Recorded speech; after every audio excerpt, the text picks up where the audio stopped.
आज मैं आपके साथ स्पॉन्ज की रेसिपी शेयर करने जा रहा हूँ, जिसको बेसिकली केक बनाने के लिए, पेस्ट्रीज बनाने के लिए या डेजर्ट बनाने के लिए इस्तेमाल किया जाता है। तो आइए बनाना शुरू करते हैं। स्पॉन्ज बनाने के लिए जो सामग्री की ज़रूरत पड़ती है वो इस तरह से है। 500 ग्राम मैदा लिया है, 15 अंडे लिए हैं। अंडे को इस्तेमाल करने से पहले अच्छी तरह से धो लिया है, जिससे इसमें मिट्टी है या गंदगी है तो वो निकल जाए। 500 ग्राम चीनी ली है, यानी जितनी क्वांटिटी में मैदा है उसकी सेम क्वांटिटी में चीनी लेनी है। 125 ml कॉर्न ऑयल, आप कॉर्न ऑयल की जगह नॉर्मल कुकिंग ऑयल का भी इस्तेमाल कर सकते हैं। 5 ग्राम बेकिंग पाउडर, 1 चम्मच वनीला एसेंस लिया है, आप वनीला एसेंस की जगह वनीला पाउडर का भी इस्तेमाल कर सकते हैं। 25 ग्राम केक जेल लिया है। जेल ये सुपरमार्केट या ग्रोसरी शॉप में इजीली मिल जाता है। तो सबसे पहले जो प्रोसेस है, अंडे को तोड़ लेंगे। आप 2 अंडे को आप देख पा रहे हो इस तरह से करके तोड़ लीजिए, या फिर जैसे आपको इजी लगे उस हिसाब से सारे अंडे को तोड़ना है। मैंने इससे पहले आपको बताया कि अंडों को यूज़ करने से पहले अच्छी तरह से धोना बहुत ज़रूरी है। अगर हम अंडे नहीं धोएंगे तो जिस समय हम अंडे को तोड़ेंगे उस वक्त अगर अंडे की सेल पे कचरा है या कुछ गंदगी है तो वो उसके अंदर जाएगी और हमारा स्पॉन्ज ख़राब हो सकता है। तो इसलिए अंडे को अच्छी तरह से यूज़ करने से पहले धोना ज़रूरी है। तो अब स्पॉन्ज बनाने का प्रोसेस शुरू करेंगे। सबसे पहले डो मशीन में अंडे डालेंगे, चीनी ऐड करेंगे। उसके बाद इसको सबसे पहले डो मशीन में धीमी स्पीड पे मिक्स करेंगे, जिससे चीनी थोड़ी सी घुल जाए और जो अंडे हैं वो भी ब्रेक हो जाए यानी टूट जाए। यानी करीब 25 से 30 सेकेंड धीमी स्पीड पे चलाएंगे। उसके बाद स्पीड को तेज़ कर लेंगे। तब तक चलाएंगे जब तक ये अंडे का बैटर बिल्कुल सॉफ्ट और फ्लफ़ी नहीं हो जाता है। तब तक कंटिन्यू विस्क करते रहेंगे। तो विस्क करते हुए 4 से 5 मिनट हो गए हैं, बहुत अच्छी तरह से फ्लफ़ी हो गया है। डो मशीन को बंद कर देंगे। अब इसमें जेल ऐड करेंगे। चलती मशीन में जेल ऐड नहीं करना है, नहीं तो लगने का डर रहता है। अब फिर दोबारा से मशीन को ऑन करेंगे और करीब 40 से 50 सेकंड के लिए स्पीडली चलाएंगे, क्योंकि जेल डालने के बाद ज़्यादा समय तक नहीं चलाना है। अगर आप ज़्यादा चलाओगे तो जेल जो फर्मेंटेशन बनता है स्पॉन्ज का वो बहुत जल्दी वापस बैठ जाएगा।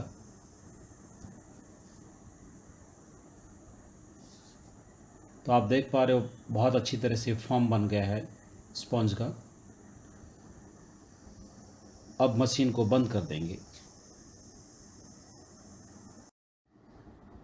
तो जेल डालने के बाद स्पॉन्ज बहुत अच्छी तरह से फ्लफी हो गया है। डो मशीन को बंद करके सारा मैदा ऐड करेंगे। अगर आप चाहें तो मैदे में बेकिंग पाउडर पहले ऐड कर लीजिए, नहीं तो आप सेपरेट भी डाल सकते हैं। तो अब इसमें बेकिंग पाउडर ऐड करेंगे। उसके बाद फिर से डो मशीन को स्टार्ट करके धीमी स्पीड में सबसे पहले मिक्स करेंगे, जिससे मैदा उड़े नहीं। जैसे ही मिक्स हो जाए उसके बाद स्पीड को थोड़ा सा बढ़ा लेंगे।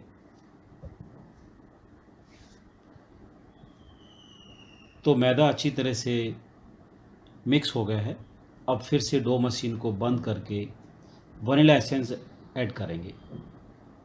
जैसे मैंने आपको पहले बताया है, अगर आप चाहें तो वनीला एसेंस की जगह वनीला पाउडर का भी इस्तेमाल कर सकते हैं।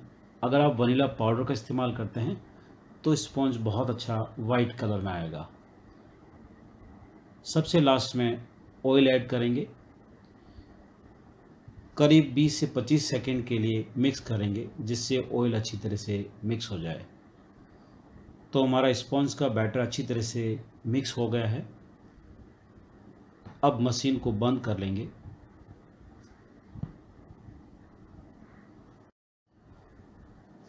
तो स्पॉन्ज का बैटर बनाने से पहले मैंने ट्रे को ऑयल से ग्रीस करके बटर पेपर अरेंज कर लेता है। ये प्रोसेस स्पॉन्ज का बैटर बनाने से पहले करना है, जिससे समय भी बचेगा और हमारा जो स्पॉन्ज का जो फॉर्म है वो बैठेगा नहीं। अब सारा स्पॉन्ज का मिक्सचर को ट्रे में डाल देंगे। उसके बाद स्पैचुला से अच्छी तरह से समतल कर लेंगे। तो आप देख पा रहे हो इस तरह से फ्लैट करना है और एक ही साइज़ में रखना है, जिससे स्पॉन्ज कहीं से बड़ा या छोटा नहीं हो। स्पॉन्ज के बैटर को स्प्रेड करने के बाद हल्का सा टैप कर लेंगे, जिससे इसमें कहीं एयर बबल्स है तो वो निकल जाए। तो आप देख पा रहे हो हमारा स्पॉन्ज अच्छी तरह से ट्रे में अरेंज कर लिया है। और ये प्रोसेस स्पॉन्ज बनने के बाद क्विक करना है, जिससे जेल बैठे नहीं और हमारा स्पॉन्ज फ्लफी रहे। अब इसको ओवन में बेकिंग करने के लिए डालेंगे। बेक करने से पहले मैंने ओवन को 180 सेल्सियस पे 15 से 20 मिनट के लिए प्रीहीट कर लिया था, जिससे टेम्परेचर एक जैसा रहे।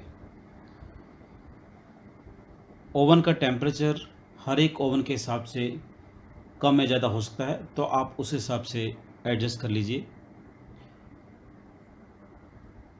तो मैंने ओवन का ऊपर और नीचे दोनों का 180 सेल्सियस पे टेम्परेचर सेट किया है। तो अब इसको कम से कम 25 से 30 मिनट के लिए बेक होने देंगे।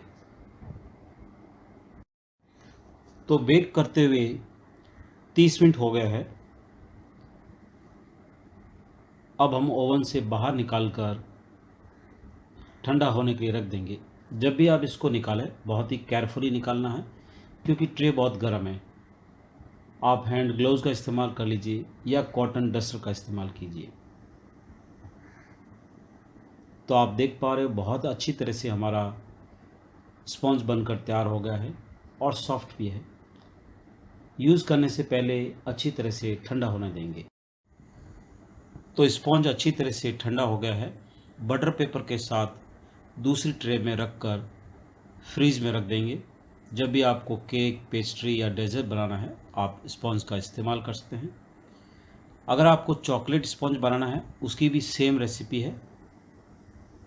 जब आप चॉकलेट स्पॉन्ज बनाएं तो मैदे के अंदर 125 ग्राम कोको पाउडर मिक्स कर लीजिए और सेम प्रोसेस में आप बना लीजिए। आपका चॉकलेट स्पॉन्ज भी बनकर तैयार हो जाएगा।